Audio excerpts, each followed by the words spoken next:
Hey everyone, my name is Lamar with MedRank Interactive. I'm the host of the Healthcare Digital Marketing Podcast. I'm super excited to have this guest on our show today. It is Eric Kirch, and he's going to just provide a big overview of several different things as it relates to healthcare and marketing and so forth. And so, Eric, we're glad to have you, man. I know you and I have met. I think we met back, a year, 2 years ago. I think it was at a soap event that I may have been at. I think you and I had kicked it off, and we've been connected ever since. Is that right? Yeah, yep. I believe it was a soap event, and it was over there off of College Street Yeah. on the 10th story of the WeWork building. Yeah, yeah. So before you tell us about yourself, can you give the audience just a kind of a brief overview of what soap is? Of soap? Oh yeah, okay, thanks. Yeah, Society of Physician Entrepreneurs. It's kind of a global organization with a mission to improve healthcare by educating medical professionals about entrepreneurship. Yeah, yeah, it's awesome. And I think I've met a lot of just physicians who have side hustles or trying to do or have other opportunities within the community to make an impact. And I think soap really bridges that gap and help those collaborations. And so, yeah, Eric, thanks for sharing that. Tell us a little about yourself. Give us some history on your career, your professional background, personal background. Love to kind of learn your story. Sure. Well, I'm a physician assistant. I started my PA career about 17 years ago, and very quickly got into other ancillaries like speaking for large companies like pharmaceutical, medical device, which kind of transitioned to a lot of consulting jobs involving kind of marketing and product placement strategies. And over time, I just got more and more into that. But I also got more into marketing startups. I just, which was a little bit more of a singular responsibility, less of a team. It was kind of like I had to have like the whole strategy, the solutions and so forth. But I really loved working with the startup community. And anyone who knows me over the last 17 years, I'll talk shop all day long. You might be able to get me to talk about like the Bills game for, about 5 minutes, but then I go right back into healthcare delivery, best practices. I was kind of an idealist. Again, talk shop all day long. And over the years, I think what that did is kind of create a little bit of a brand, like a personal brand, and a network of like-minded people or followers. So, and of course, if I couldn't find someone to talk to, I was on LinkedIn or some other social media outlet talking shop as well. So, we talk about digital marketing, and from my standpoint, it was always very unintentional, just building a brand around myself. And naturally, when these marketing, consulting jobs started coming to me, that wasn't my intention, but it naturally just became a good fit. So over time, I started actually creating a little more of an intentional strategy around, okay, here's kind of my following, here's my personal brand. I'm going to help promote this, amazing startup, and what they're doing. It goes along with my personal brand. And so I had like an intentional strategy around it, but over years of kind of building that brand and that network. That's awesome. And so today, I run the Society of Physician Entrepreneurs. We can talk a little bit about Mito Station and other things, but essentially, healthcare reform, innovation, and this kind of community that I've just moved into. Yeah, that's awesome, man. Thanks for sharing that. So I guess a follow-up question to that, as it relates to marketing and, really making an impact for some of these startups, did you see like one thing that was more effective than other marketing strategies as you help some of these startups, build their businesses? Yeah, definitely. I mean, so as far as marketing to other medical professionals, again, and this is kind of why I strayed away from just marketing for any pharmaceutical company or medical device to kind of selecting startups or companies trying to create real change. Was I just found good product fits that were, aligned with my personal brand and, again, my kind of following. So some of it was just the proper selection, and then it becomes very natural and easy to talk about something that you're passionate in, right? The other part of that is there are intentional strategies that I'll put together.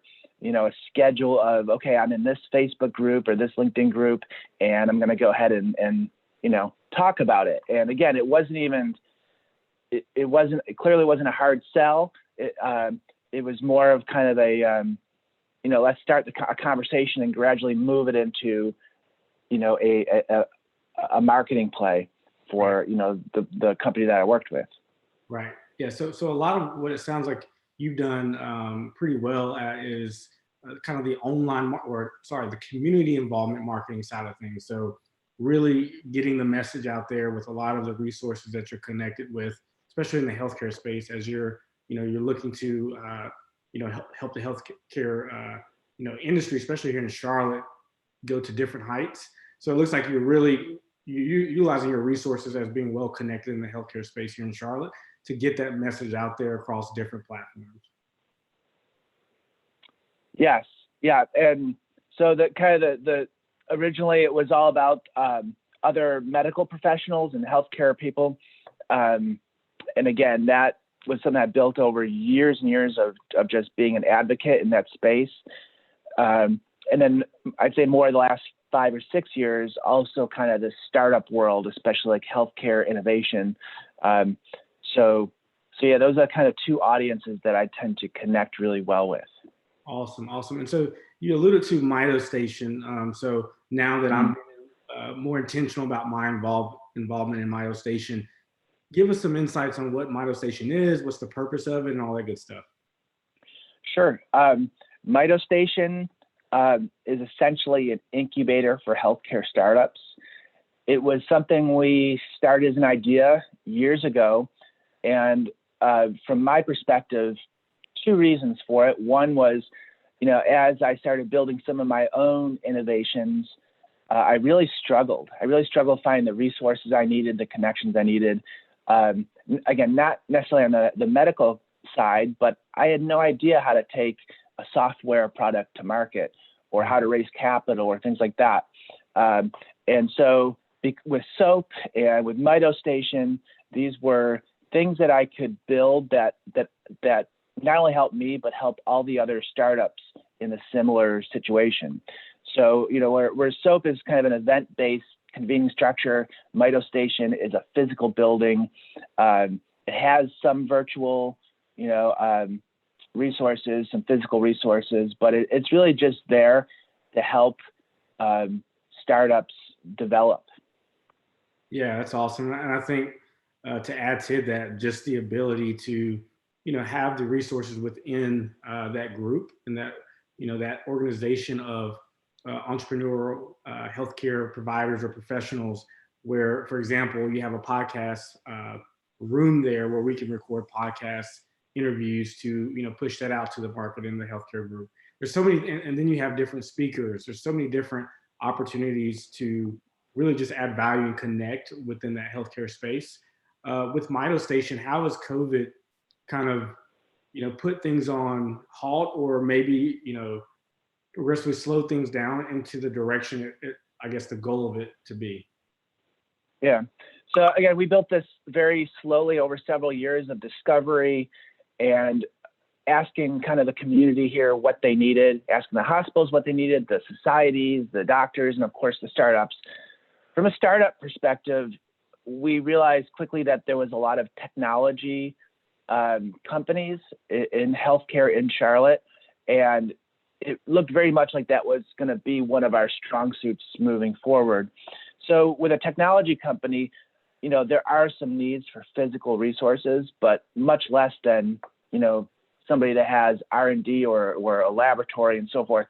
So from the start, we kind of designed this as being more about, pooling certain resources, intellectual, vocal, not just physical resources. So that kind of helped us a little bit in that, a lot of these companies can work remote anyways. It hurts a little bit with COVID, probably more than anything. A lot of these companies, especially if they're going to consumers or businesses, that can be challenging in COVID. So they may be having some revenue issues themselves. But again, we kind of designed this around, technology companies need a lot of things that other than the physical space. So while the podcast room isn't quite accessible and we're doing this from home today, and a lot of the other things we had planned that required physical space, we're still able to provide a decent offering to the startups because, again, they're technology companies. Most of their need is more like intellectual or vocal resources, and so we were able to offer those. Awesome. So if let's say there's a physician or entrepreneur, I mean, you alluded to, and I briefly talked about some of the different value points, but I think there's so much more that Mito Station offers and what it will offer once we get past this COVID hump. But for example, like there's Top Golf. There's Top Golf engagements. There's you got different speakers from hospitals, major doctors that will come in and talk about their landscape. There's so many different valuable assets where we're it's a referral network as well. So there's individuals that will maybe connected with a potential client or potential prospect or another professional within that group. There's so much value. So I would say if there's any healthcare professional or physician who is looking just to grow their network, Mito Station is a great opportunity for sure. Yes. Yep. So back onto like all that you do, because you have your hands in a million things. Let's talk about I guess healthcare benefits. Like what does that involve? What does that entail? Can you give us more insights on that part? Sure. Yeah, I like to tell people that's my full-time job is a project I started about 3 years ago, and essentially we are building a marketplace so that healthcare providers can offer their services directly to patients and vice versa. And we eliminate a lot of the middlemen in that picture. The product feels a lot like almost like an insurance plan, but 95% of the spend is going directly from the member to the doctor. So it makes it, first of all, much more affordable, but also more flexible because our doctors decide how they practice medicine and what they charge. And it's sort of like a competitive, transparent marketplace, right? So I learned how to message this. And of course, again, I have kind of a very intentional marketing strategy to the physicians. And we were very, very successful in the last few years, bringing in hundreds of doctors in the Charlotte community. And we essentially had this wonderful marketplace where you can get higher quality care for lower cost. The challenge we're really having, again, my persona is healthcare providers and advocacy on that end. And then also more recently kind of startup innovation space. I really have no idea how to market to the general population, individuals, employers. It's actually kind of scary for me because there's like so many more, right? I got to hit masses now. And so I've really struggled with, because we got to get this our side of the marketplace going, do we just recreate what I've done with those other two verticals? I mean, that took years to do. And again, it was very natural to me. Do I advocate as like a patient myself and how I save so much money and have better quality care because of the way I'm direct contracting with the doctors? Do I outsource all that? We did a test earlier this year with a company that said they could generate LinkedIn leads, and they're really expensive. And they said they cross-reference and could get, our exact customer profile in. And that really didn't work out so well. It was kind of a one-off, so I don't really know if that would, it was just the wrong vendor or whatnot. Yeah. We've looked at, do I go through the physicians? I mean, there's a lot of physicians that are very good at marketing direct to patients and promoting things. There's also a lot that probably need some hand-holding. in that respect. So that is kind of our challenge today, is we have to market to a new vertical, a very large vertical, Right. that I don't know that I'm the best fit for. And we actually have to do it. We have to start ramping this up pretty quickly. So yeah, yeah. I think obviously you have the the marketing strategies pretty much intact for physicians, getting it in front of them, marketing it to them, getting them in the platform. But to your point of the general public, that's where it's intentional with offline and online marketing, right? So yes, LinkedIn is more business professional and you can get in front of that targeted audience. But still, where I tell people to be intentional is where people are already searching for what you have, right? Like, so Google, they're already searching for it. And there's so many more people online now because of COVID, and they're at home working remotely. And I guarantee you, we can look at a database of keywords to see that someone's searching for low cost insurance, where you can market a membership, kind of a low, more affordable package for them within your network. But then also Facebook ads, right? Like Google is very intentional because it's keyword based and it's timely because they're searching for what they need when they need it. Then Facebook, you can get very granular with your targeting, such as, I want to focus on a pocket or radius of people. Let's say you want to focus on Charlotte, then you can target that radius for that city.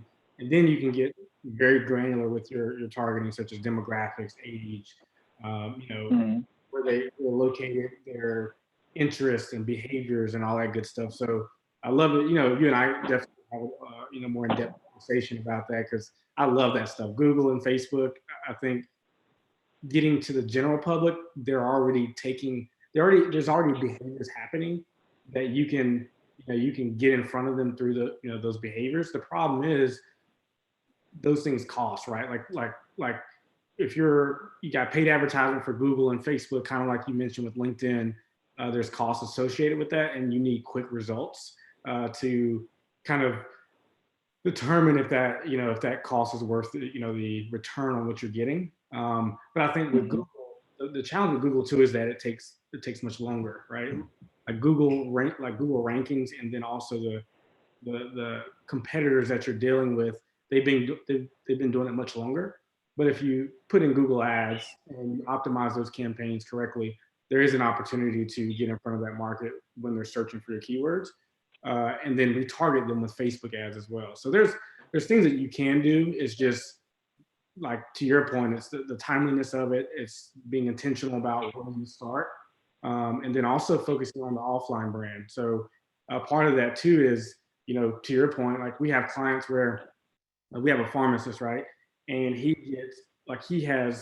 promoting CBD, and he's promoting COVID testing and all that good stuff. And so what he's doing is all the different physicians that they're connected with, they are putting flyers in their practice through the relationship that they have, promoting that service. So similar to what you're talking about from an offline standpoint, getting that in the hands of the physicians to be able to promote as well.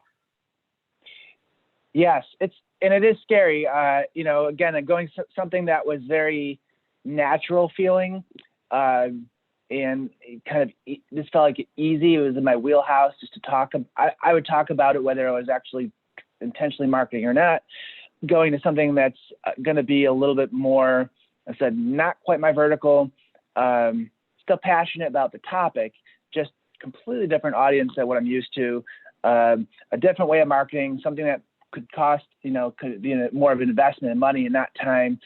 I'm curious though, because you do marketing with various medical providers. Yeah. Do they have the same reservations? They're not really. So a lot of them, because the ones we work with are not startups, right? They are seasoned physicians. They've been around for a little bit, and they have revenue coming in. And so now, because they're referrals, they get referrals from other physicians, but as we all know with referrals, that comes at a slower pace, and it's very, very gradual in terms of the growth. So a lot of them have never invested in marketing, and that's what we realized. And so when we add that into the mix, it's really just it's new to them, kind of like what you're talking about. but when they see the results, based on being very intentional with their branding, the key is their messaging and tying the message to that targeted audience to connect with their pain points. Then it makes it easier. So we keep a lot of our clients by being very intentional and working in the medical space. But your case is a little different because it's taking money, investing into this platform where it's somewhat e-commerce based, right? Like you want to get them in there. You want to get the general public to see the offerings, the solutions. Because like me, I'm an entrepreneur, right? If I go to the insurance market, I'm going to pay $1,000, $2,000 to get insurance with 3 kids and a wife. Even though I'm young, it's still independent. It's going to cost me. But in your case, with what you offer, is so much more affordable. So I think, having those connections, but being intentional about the marketing strategies, and just showcasing that. I think showcasing the big picture up front and where the target first, and then pivoting if needed. I think that helps get over some of the the scarcity of the what ifs. Awesome. So another question. So on just the marketing side of things. So you work with a lot of physicians. Are there any, do you hear like some very consistent concerns with marketing besides just, it could be startup or existing practice, I guess, as they've dealt with other marketing agencies, or, just in general, getting their membership plan that they work with you on, getting that out there? Like, are you hearing any kind of marketing concerns, some of the physicians you work with? So right now, from a marketing standpoint, from all of the physicians we work with, again, they're basically marketing within our platform. So we pull people into the platform, and then they basically search and filter, what types of offers they want. And yeah, so we do, for anything routine and regular, we do subscription offers. That's pretty much like, so primary care put subscription offers, dentists put subscription offers, maybe even some mental health and chiropractors. And all our system does is kind of allow people to search and find the right subscription offers for them based on choice, based on the services, based on location, and kind of find a good, right product, patient fit, if you will. So from that standpoint, it doesn't matter how many billboards, you have, there's no ad buying. This is free to doctors to participate. They simply have to provide a good offer. So some of them do, we have pharmacies that come in and they're concerned about, okay, am I in a bidding war with other pharmacies? And the answer is yes, but you also don't have any middlemen. So you get to keep everything, right? So yeah, give everyone a good price. And that's why it's so much more affordable. But we have I would say there's a lot of practices already doing subscription care. So for them, they're just putting their offer in. They do want to know what everyone else is doing. And sometimes if they really want to get more patients, they will, drop their price a little bit or add more to their service offering. So we have a lot of, in medical school, we're trained to be very skeptical about everything. I think it's like a 101 course, skepticism. But so for the people who don't do the subscription, some of them, have objections. I know what those objections are. I address those before they even have a chance to voice it. So again, that is kind of my skill set, though, is the psychology of the medical community and knowing how to message something so that we avoid as many objections as possible. Yeah. So I could go into tons of detail about all the different objections and how we address them right up front, but we won't go in there today. Again, what I'm looking for now is the objections of the individual. If we're going to spend money on messaging to them, right? What objections are they going to have? Or if we're going after employers, because our product can work through employers as well. The employers we actually have tested pretty well, and we know those objections, and sometimes they were legitimate. We had to address business operations or technology to make sure those objections were addressed, right?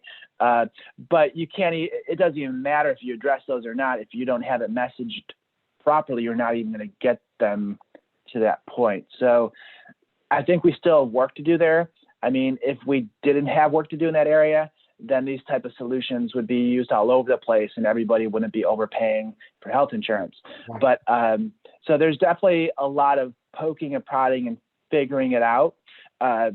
Right now, our main strategy is to actually go through the physicians themselves and go to their patients in their practice, because a lot of the ones, especially if they're already doing like subscription offerings, cash pay type stuff, they already have those patients who bought into it.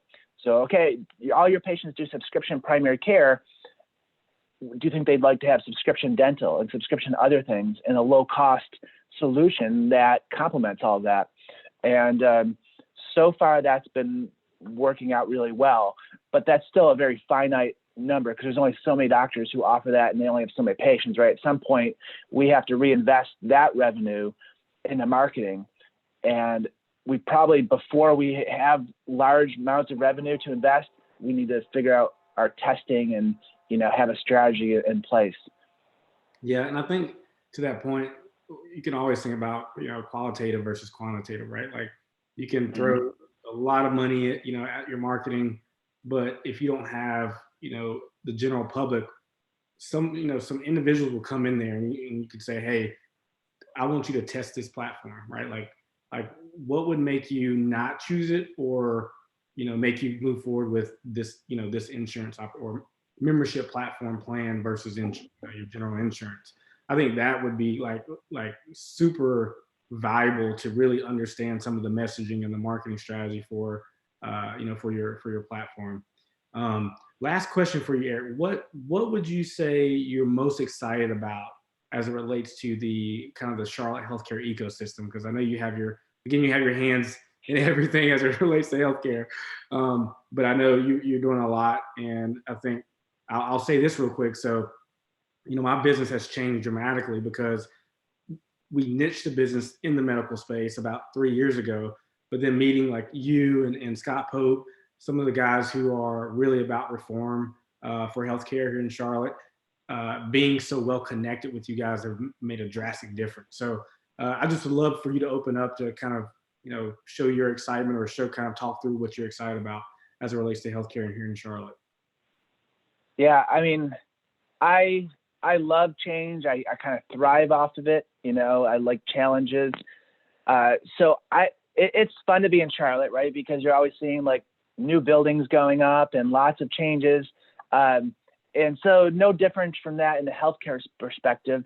And I think finally healthcare in the U.S. has gotten to a point where it is ridiculously expensive, where if you compare us to other countries, we're not having nearly as good outcomes. And I feel like we're very close, if not here, to a tipping point. I mean, we had the opioid epidemic, which people say was really due to our healthcare design. We have now COVID, and the U.S. just did not perform well in addressing COVID versus a lot of other countries. So I feel like telemedicine is a perfect example. I've been doing telemedicine for 15 years. Mm-hmm. I never got paid for it as a clinician. I did it anyways because it was the right thing to do. It helped me deliver care quicker, more convenient, more effectively at times, and that's when I used it. Whereas most people aren't willing to work for free. So, we didn't allow telemedicine from a design policy standpoint until COVID, and we absolutely had to because people were hurting, they couldn't get their care and so forth, and we literally just had no other choice. So maybe it was a wake-up call. I've seen a few other wake-up calls the last decade or so, but I'm really excited for healthcare because I feel like it is ready to change. I feel like the U.S. healthcare is the only industry, maybe higher education, but the only industry that has not been significantly disrupted by technology and decentralized and become more consumer-based. And I think we might be at that point. So I think Charlotte is poised to be a huge healthcare technology hub. I've been saying it for years, and so really excited to kind of be in the middle of all that, whether it's my stuff that's, addressing that and some issues, or some of these other companies that we work with at Mito Station. Yeah, that's awesome, man. I appreciate you sharing that and being so heavily involved in what we're doing here in Charlotte as it relates to healthcare as well. So, Eric, do respect your time, man. So, if anyone, let's say it's any person that's listening to this podcast, or a physician or a healthcare professional, just anyone who wants to get in touch with you, what's the best way to go about that? Well, I'm on LinkedIn. I think I'm pretty easy to find, especially if professionally, if you're a startup, if you're a medical professional, people can email me. I have a couple of different emails. Do you want me to say it on this podcast? Yeah, so we'll include, Oh, sure. we'll include it in the description as well. Okay, yeah. So yeah, people can email me, and I don't, again, probably the most streamlined email is E as in Eric Kirsch, Kirsch, at Integrated Health Solutions. Integrated Health Solutions. E Kirsch, Integrated Health Solutions. Or you can come to any of our events and come up and shake my hand once COVID is sell down, because we certainly do a lot of events and activities through Mito Station. Yeah, absolutely. And we'll include Eric's information, also some of the events that he mentioned. If you're in the healthcare space and you don't know this guy, you need to. He's doing amazing things here in Charlotte as well. But we do appreciate your time for listening to this episode. Again, Eric, thank you for providing so much valuable information. We'll see you guys next time. All right. Really appreciate you doing this, Lamar. Thank you. Absolutely.